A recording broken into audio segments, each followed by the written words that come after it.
Maintenant, je vais vous présenter encore une arme qui nous a été offerte par l'armée française, un bel engin de guerre, toujours, la mitrailleuse Hotchkiss, la même fabrication que les chars.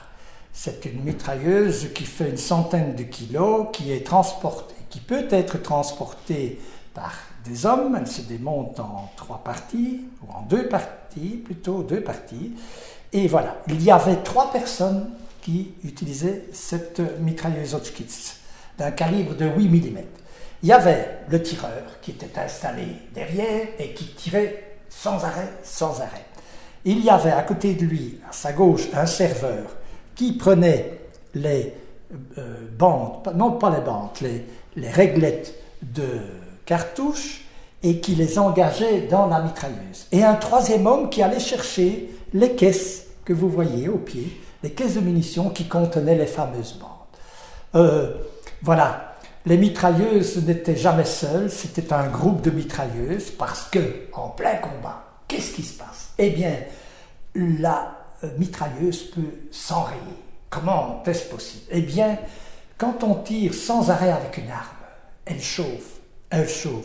Et à un moment donné, l'arme s'enraye. Oh, qu'est-ce qu'il faut faire en prenant comme ça? C'est embêtant, c'est même catastrophique.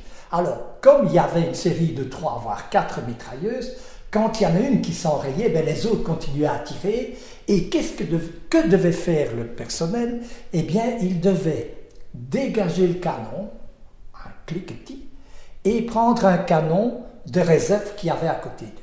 Mais, comme je vous ai dit, ce canon était rouge, il était assez chaud. Et on peut imaginer que les militaires servant cette arme avaient des gants en amiante ou quelque chose comme ça, mais ça n'était pas suffisant. Alors j'ai connu, il y a quelques années, des anciens qui ont dit « Oh oui, je me souviens, j'étais servant de cette mitrailleuse et c'était toute une affaire quand ça s'enrayait. Il fallait absolument refroidir ce canon pour pouvoir le démonter et remettre l'autre. Mais c'était chaud. » Alors je dis « Mais comment faisiez-vous?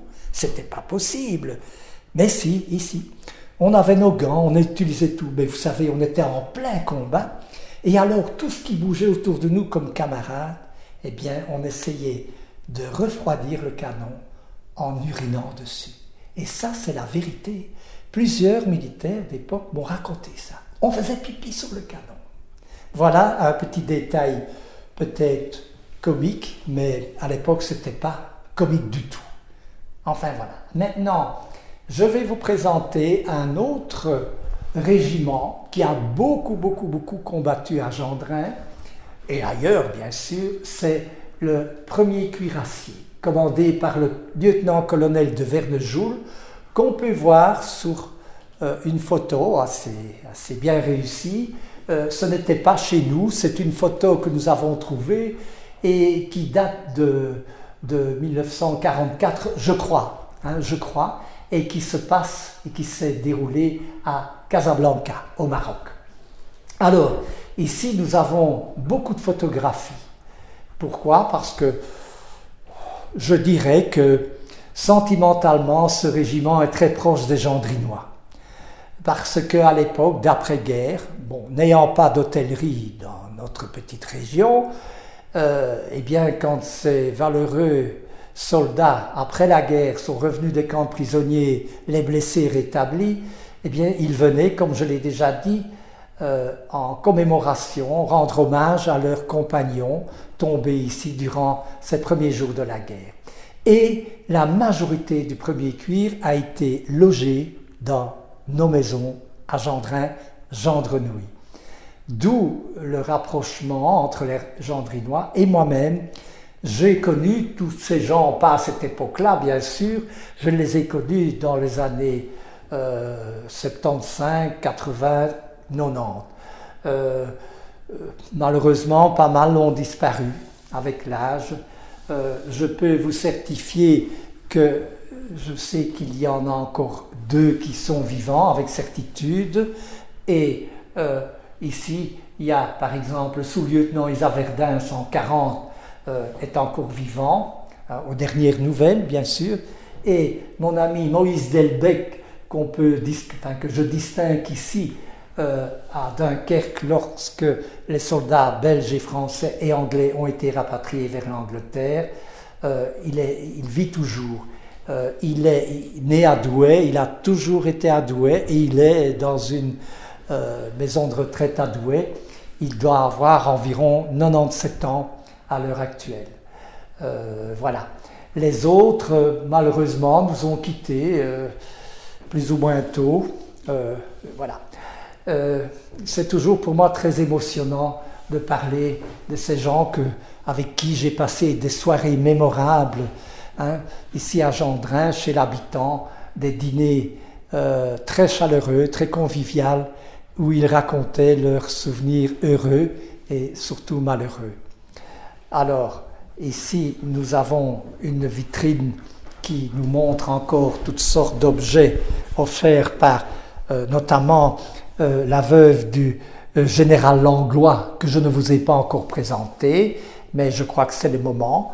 Voilà le général Langlois qui commandait la 3e division légère mécanisée.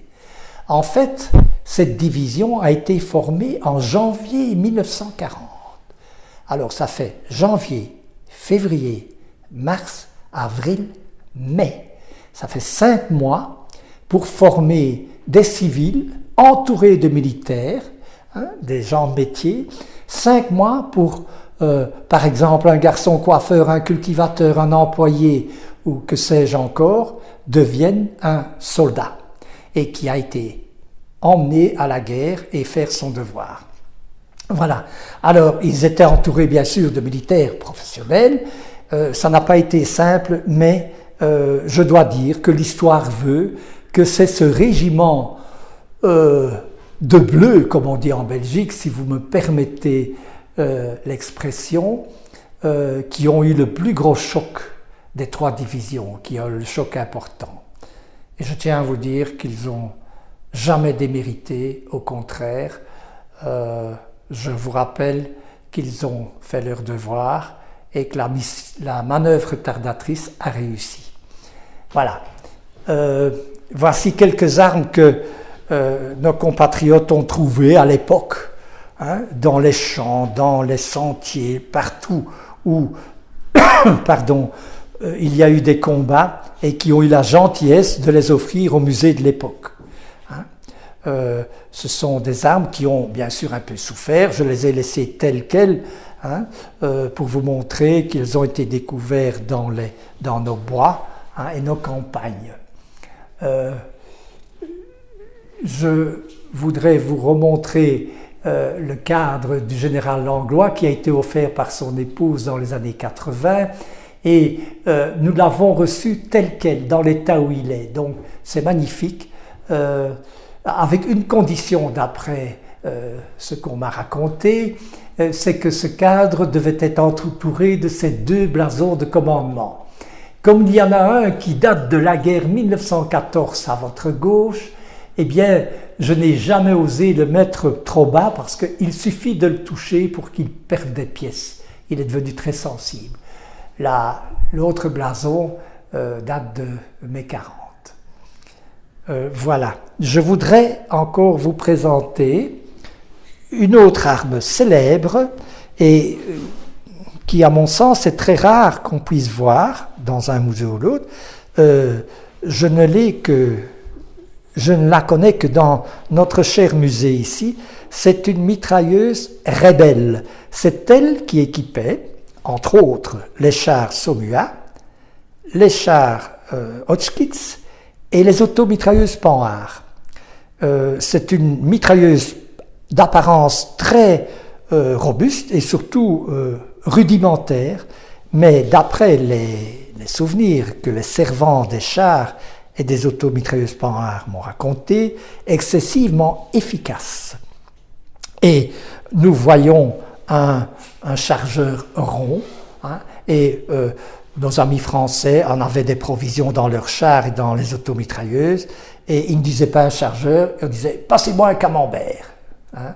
La ressemblance est un petit peu ronde, mais voilà, ceci est une arme importante qui était dans les chars Hotchkiss, Somua, ainsi que les automitrailleuses Panhard.